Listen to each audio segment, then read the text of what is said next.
예, 안녕하십니까. 하이투자증권에서 철강과 빛의 금속을 담당하고 있는 김윤상입니다. 예, 오늘은 그 10월 5일에 그 발간된 올해 4분기 전망과 관련된 자료를 가지고 이렇게 말씀을 좀 드리도록 하겠습니다.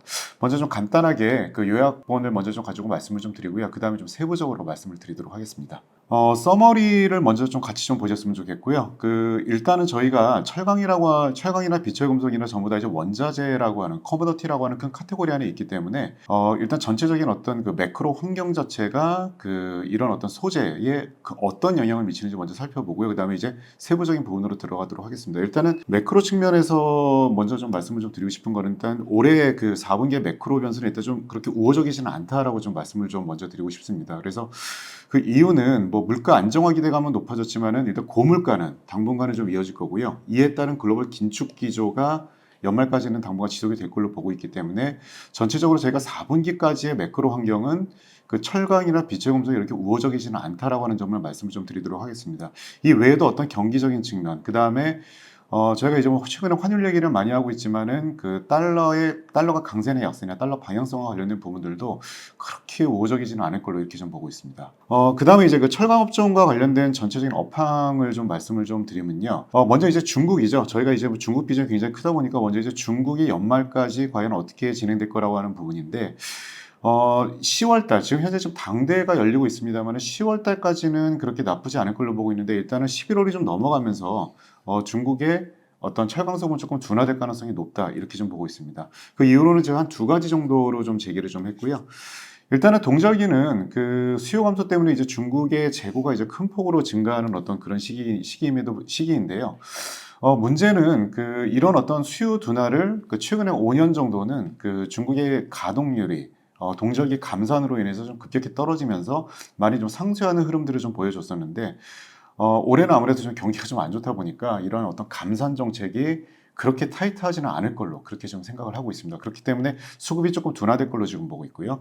그 다음에 저희가 그 EU하고 이제 미국 쪽 업황과 관련해서는 일단은 미국 쪽 얘기를 좀 간단히 좀 말씀을 좀 드리면 충분히 지금 가격 하락 기간이 좀 길었습니다. 거의 1년 정도 뭐 가동률이 떨어지면서 그 제품 가격이 하락하는 어떤 그런 구간이 펼쳐졌는데요. 통상적인 경우에는 어느 정도 좀 재고 조정이 끝났다라고 볼 수 있는 기관이긴 하지만 최근 어떤 경기 분위기를 봤을 때는 단기적으로 반등하기 조금 어렵지 않나 이렇게 좀 보고 있습니다. 그래서 철강업종 같은 경우에는 사실 올해 그 연말까지의 어떤 업황을 봤을 때 아주 그렇게 그 우호적이지는 않은 어떤 그런 상황이라고 봐주시면 될 것 같습니다.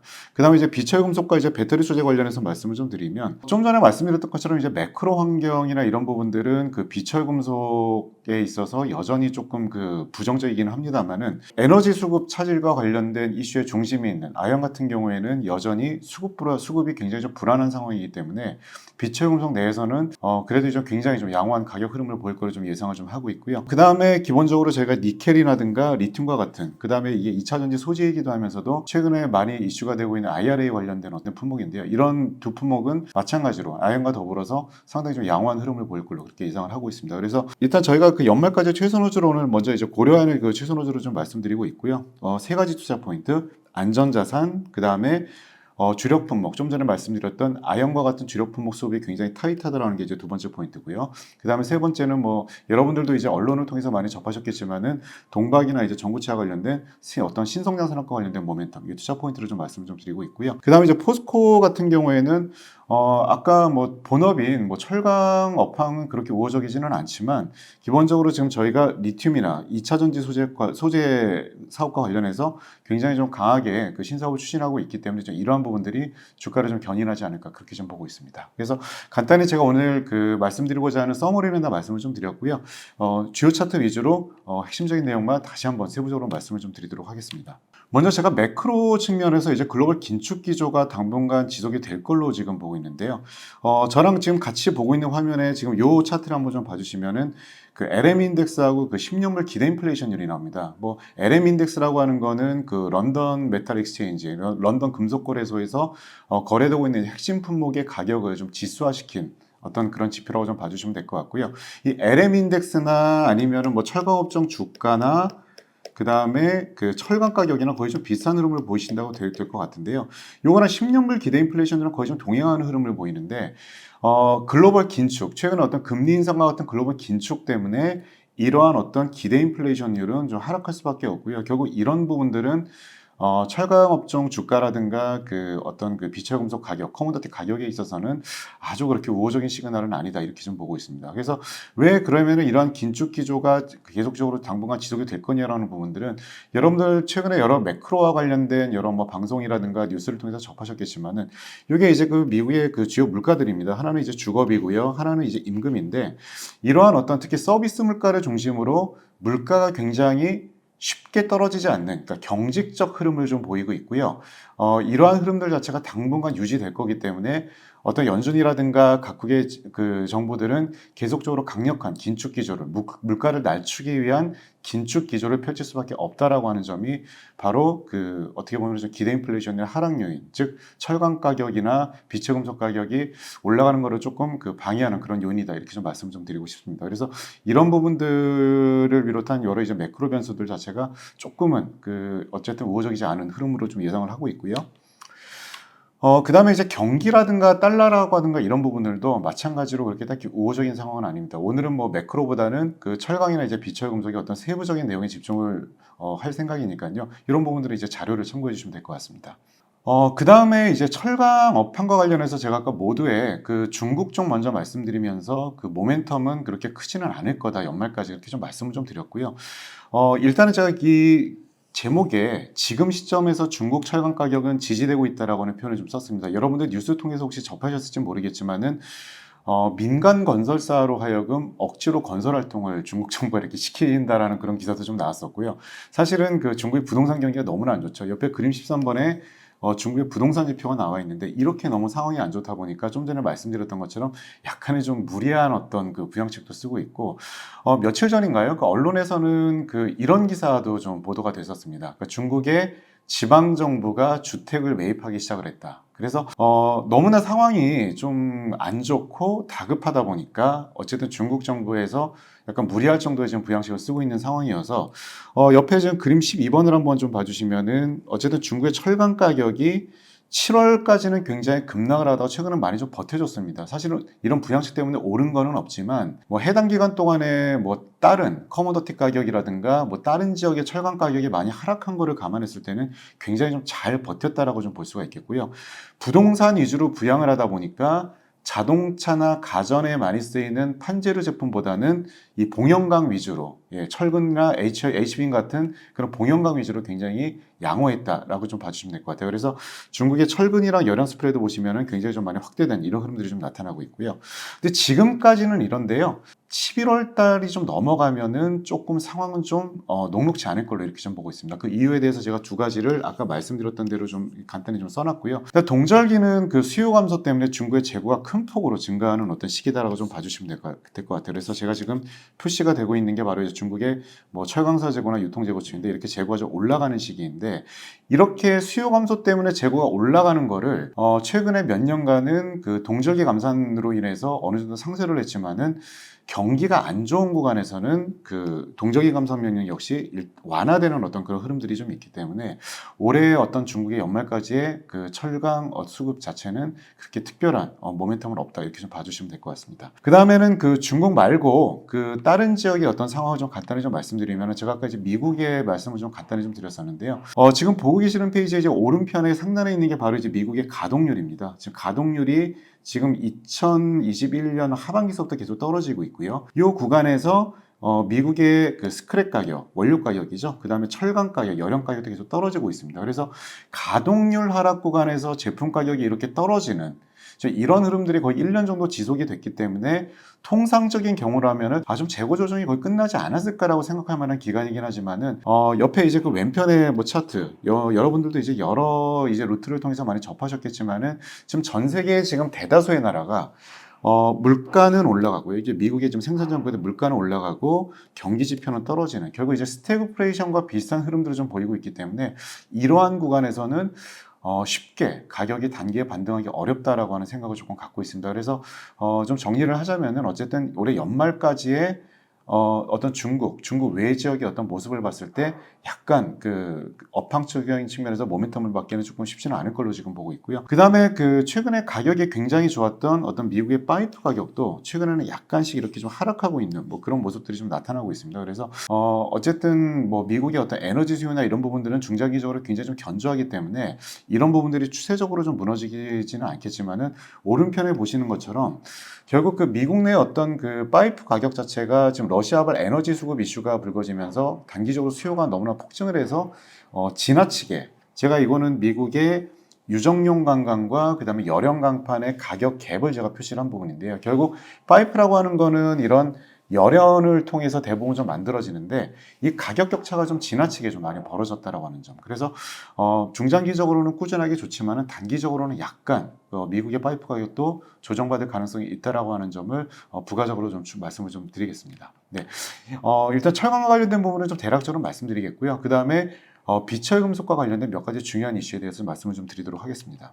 먼저 아까 최선호주로 말씀드렸던 고려아연의 핵심 품목이죠. 아연을 먼저 좀 말씀드리면은 제가 제목에도 썼지만은 그 공급 불확실성이 완전히 좀 해소되기 어렵다라고 하는 점을 좀 말씀을 좀 드리고 싶어요. 그래서 바로 밑에 그림 29번에 유럽의 아연 프리미엄이라고 하는 그 지표가 나옵니다. 아연 프리미엄이라고 하는 거는 결국 거래가 될 때 LME 가격에 플러스 알파를 붙여서 파는, 그러니까 한마디로 이 프리미엄이 올라가면은 그만큼 수급이 타이트하다라고 하는 점을 의미한다라고 봐주시면 될 것 같은데 이게 지금 굉장히 많이 오르고 있습니다. 근데 일단은 유럽에서 이런 프리미엄이 굉장히 타이트했던 거는요.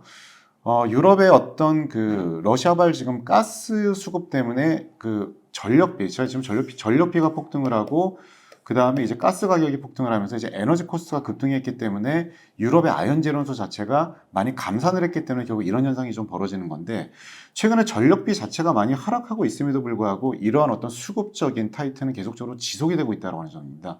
여러분들 다들 아시겠지만은 비록 단기적으로 저희가 천연가스 가격이나 전력비 가격이 조금 하회를 했지만 기본적으로 어떤 러시아 쪽에서의 어떤 에너지 수급 불안은 여전히 지금 현재 진행형이고 여전히 시장 참여자들은 아연의 수급에 대해서 굉장히 좀 불안해하고 있는 상황이어서 이 이슈는 당분간 지속이 될 수밖에 없다라고 하는 점을 말씀을 좀 드리고 싶습니다. 그 다음에 두 번째는 아연의 그 재련 수수료라는 항목이고요. 여러분들 아시겠지만은 고려연과 같은 재련업체가 결국 이제 광산업체부터 정광을 받아가지고 그거를 재련을 함에 따라 받는 수수료 개념이다라고 봐주시면 될 것 같습니다. 이게 올라가면 올라갈수록 고려안의 수익성한테는 굉장히 좀 긍정적인 어떤 그 흐름이라고 좀 봐주시면 될 것 같고요. 이런 재련 수수료 자체가 오른편에 보시는 것처럼 중국이 아연 생산량 자체를 큰 폭으로 줄이면서 정광 수급이 굉장히 좀 상대적으로 좀 남아돌면서 이러한 어떤 재련 수수료 자체도 최근에 좀 올라가고 있다라고 하는 점을 말씀을 좀 드리고 싶습니다. 그래서 고려안 입장에서는 사실 고려안과 같은 이제 재련소 입장에서는 상대적으로 고려안의 원료로 사용하는 그런 정광의 수급이 좀 여유로워야지만이 재련 수수료를 높게, 즉 훨씬 더 유리한 조건으로 이걸 매입을 할 수가 있는데 지금 유럽도 감산을 하고요. 그 다음에 중국도 전력비 문제 때문에 지금 감산을 하고 있는 상황이기 때문에 어쨌든 상대적으로 정광 수급이 여유로워져서 유리한 조건으로 지금 재련 수수료 측면에서 유리한 조건으로 정광을 매입하고 있다 이렇게 봐주시면 될 것 같습니다. 그래서 연말까지의 경우는 중국의 전력 수요가 어찌됐든 간에 동절기 때는 더욱더 그 전력을 더욱더 많이 쓰는 어떤 그런 상황이기 때문에 결국 어떤 중국의 아연 감산의 어떤 이런 그 분위기는 당분간 지속이 될 걸로 보고 있고요. 당분간 재련 수수료 상승 기조도 양호할 것으로 이렇게 좀 보고 있습니다. 그 다음에 이제 리튬과 관련된 부분을 좀 추가적으로 말씀드리겠습니다. 이제 포스코가 지금 리튬 투자를 굉장히 좀 열심히 좀 하고 있고요. 제가 이제 제목에 그 지금은 증설 물량 출하에 따라 이제 수급 둔화 국면이다라고 하는 지금 표현을 썼습니다. 여러분들 한 3개월 정도 전에 골드만삭스에서 보고서가 나와서 리튬 가격이 이제 내년까지 큰 폭으로 하락할 거다라고 하는 보고서가 나왔던 적이 있었는데요. 그 근거가 바로 그림 37번에 나오는 이 근거였습니다. 이게 뭐냐면은 글로벌 리튬 생산량 전망인데요. 2022년 올해를 포함해가지고 약 한 2025년까지 리튬 생산량은 굉장히 좀 급증하는 어떤 그런 지금 상황입니다. 왜냐하면 위에 보시는 것처럼 여러 이제 증설 프로젝트가 많이 좀 그 출해가 되는 어떤 그런 구간이고요. 이런 것 때문에 당초에 리튬 가격이 조금 빠진다라고 저희가 좀 봤었고 26년 이후에 즉 증설이 어느 정도 다 마무리가 된 이후에 가격은 다시 오를 거다 그렇게 전망을 좀 했었는데요. 이런 부분들이 뭐 여러분들이 요즘 아시는 것처럼 그 인플레이션 감축 법안에 이 미국에서 통과가 되면서 리튬에 대한 어떤 시각 자체가 좀 많이 좀 바뀌었습니다. 결국 뭐 아시겠지만은 이런 인플레이션 감축 법안이라고 하는 거는 결국 이제 그 미국에서의 어떤 전기차 세액 공제를 받기 위해서는 그 전기차에 쓰이는 여러 이제 광물의 원산지를 좀 따져보겠다라고 하는 부분인데요. 이 오른편에 그린 41번을 봐주시면은 그 정년 리튬의 경우에 국가별 생산 비중을 보시면 이제 중국이 압도적으로 높기 때문에 이렇게 되면은 리튬의 경우에는 지금 중국에서 생산되는 비중이 굉장히 높기 때문에 IRA 법안이 실시가 되면은 결국 그 리튬에 관련된 수급 자체가 너무나 좀 타이트해지는 거 아니냐. 왜냐하면은 중국에서 가져온 리튬은 세액 공제를 못 받기 때문에 위에 보시는 것처럼 남미나 이런 다른 지역에서 생산된 그 리튬을 더욱더 많이 수급을 하려고 할 거고, 결국 이러한 부분들은 결국 이제 리튬 가격을 좀 더 끌어올리는 어떤 촉매제로 작용하지 않나, 이런 기대감 때문에 여러분들 아시는 것처럼 지금 리튬 가격이 좀 나날이 지금 그 역사적 신고가를 경신 중이다, 이렇게 좀 봐주시면 될 것 같습니다. 그래서 제가 뭐 니켈은 약간 좀 건너뛰었지만은 결국 그 배터리용 광물과 관련해서는 이러한 그 IRA 관련된 어떤 이런 법안 통과 이후에 굉장히 좀 수급에 관련된 우려가 좀 불거졌다. 그렇기 때문에 가격을 강력하게 지지하는 요인으로 작용을 하고 있다고 봐주시면 될 것 같습니다. 그래서 빛의 금속과 관련해서는 전체적인 매크로 환경은 좋지는 않지만 그래도 아연, 그 다음에 리튬, 그 다음에 말씀을 안 드렸으면 니켈, 이런 품목들은 상대적으로 뭐 IRA 법안이라든가 아니면 에너지 수급과 관련된 어떤 그런 이슈들 때문에 상대적으로 괜찮은 가격 흐름을 전망하고 있다, 이렇게 좀 봐주시면 될 것 같습니다. 그래서 이제 관련된 그 종목 그 두 가지 정도만 말씀드리겠습니다. 아까 말씀드렸던 고려한과 이제 포스코를 말씀을 좀 드릴 거고요.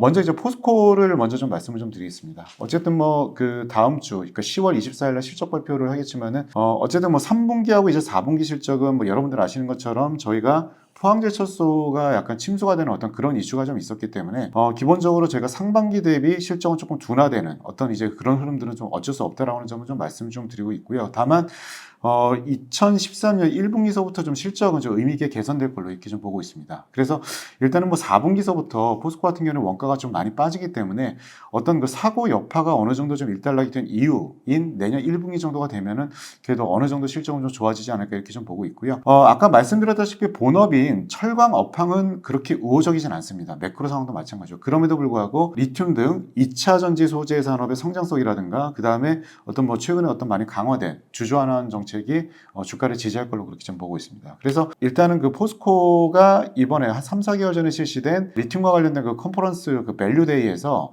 제기했던 가이던스를 간단히 좀 소개를 좀 해드리고요. 이런 부분들이 주가의 하방 요인, 그러니까 하방 지지 요인으로 작용할 수 있다는 점을 말씀을 좀 드리고자 합니다. 포스코홀딩스의 리튬 부분 가이던스는 그 2016년 기준으로는 한 13만 톤 정도, 그 다음에 2026년 기준입니다. 네. 그 다음에 매출은 4조 2천억, 그 다음에 에비타는 한 2조 9천억 정도를 회사에서 제시를 하고 있고요. 지금 리튬 가격은 약 7만 불을 넘는 상황인데 이 가이던스에 내재된 그 포스코의 가져온 한 3만 불 정도를 예상할 수 있습니다. 그래서 지금 가격 대비는 좀 상당히 좀 보수적인 수치다라고 좀 봐주시면 될 것 같고요. 2026년도에 에비타는 한 3조 정도 되고요. 그 다음에 여기 보시는 것처럼 글로벌 리튬 업체의 EV/EBITDA 현재 지금 밸류에이션 배수는 지금 8배에서 지금 강폭 리튬 같은 경우에는 약 한 7.8배 정도, 그다음에 알보말 같은 경우 이제 세계에서 가장 큰 이제 리튬 생산 업체인데 이 친구들 같은 경우는 9배 정도에서 지금 거래가 되고 있기 때문에 본업 말고 포스코가 만약에 2024년, 5년, 6년에 막대한 양의 EBITDA를 창출하게 되면은 글로벌 업체들이 받는 밸류에이션 레벨을 봤을 때는 그래도 상당히 좀 주가를 방어할 만한 그런 모멘텀으로 작용을 할 수 있다라고 하는 점입니다. 그래서 어쨌든 좀 이런 부분들은 본업 부짐에도 불구하고 상당히 좀 긍정적인 요소로 작용할 수 있다라고 하는 점을 말씀을 좀 드리고 싶습니다. 고려안이라고 하는 회사는 그 여전히 이제 저희 하우스의 최선호주로 좀 말씀을 좀 드리고 있고요. 일단은 그 3분기 실적의 경우에는 뭐 자회사 실적이 약간 조금 안 좋아지는 어떤 둔화되는 좀 그런 측면으로 예상이 되고 있기 때문에 어쨌든 그 시장 기대치 정도의 어떤 유사한 수준, 그러니까 전분기 대비는 많이 좀 감소를 하지만 시장 기대치하고는 유사한 수준으로 예상을 좀 하고 있습니다. 일단 4분기 실적 같은 경우에는 여러 가지 뭐 그 다음에 뭐 판가나 원가의 어떤 그 불일치 효과, 저희가 이제 환율로서 약간 설명하는 부분인데 이런 부분하고 이제 최근에 어떤 빛의 금속 가격 하락 요인 때문에 전분기 대비 조금 둔화되는, 그래서 포스코와 마찬가지로 상반기 대비 하반기 실적이 조금 둔화되는 흐름이 나타나는 부분들은 뭐 그렇게 좋은 어떤 소식은 아닙니다만, 아까 말씀드렸던 상당히 지금 매크로가 어수선한 분위기 속에서의 어떤 안전자산 선호 현상, 뭐 고려안의 경우에는 일단 전체 매출의 35% 정도가 금은, 귀금속으로 이루어져 있고요. 그 다음에 커모더티 가격, 아연 가격이 많이 빠지더라도 원달러 환율이 상승함으로 인해서 실적을 메꿔주는 그런 효과가 있습니다. 고려은의 경우에는 내수 판매도 거의 수출하는 것과 마찬가지로 매월 그 변동하는 환율을 반영을 해서 판매를 하고 있기 때문에 원달러 환율이 올라가면 올라갈수록 실적이 긍정적이라고 하는 점을 말씀 좀 드리고 싶고요. 언급을 드렸습니다만은 동박이라든가 뭐 전구체와 같은 신사업 그 신성장 사업 모멘텀도 계속적으로 어떤 진행 중이기 때문에 여러 측면에서는 어떤 투자가 여러분들이 굉장히 좀 편하게 접근하실 수 있는 좀 종목이 아닐까 이렇게 좀 보고 있습니다. 그래서 제가 오늘 그 준비된 자료 발표는 다 마쳤고요. 뭐 여러 가지 불확실성이 분명히 존재하는 어떤 상황인 건 분명히 맞습니다. 뭐 그럼에도 불구하고 좀 전에 소개해드렸던 어떤 포스코나 어떤 고려안과 관련된 부분들은 뭐 리튬이나 아니면은 여러 가지의 어떤 뭐 신성장 모멘텀, 그 다음에 상대적으로 양호한 어떤 비주분 수급 자체가 주가를 견인할 걸로 그렇게 생각을 하고 있습니다. 예, 이상으로 그 저희 하이투자증권에서 준비한 그 철강 빛의 금속 4분기 전망과 관련된 오늘 방송을 마치도록 하겠습니다. 예, 경청해 주셔서 감사합니다.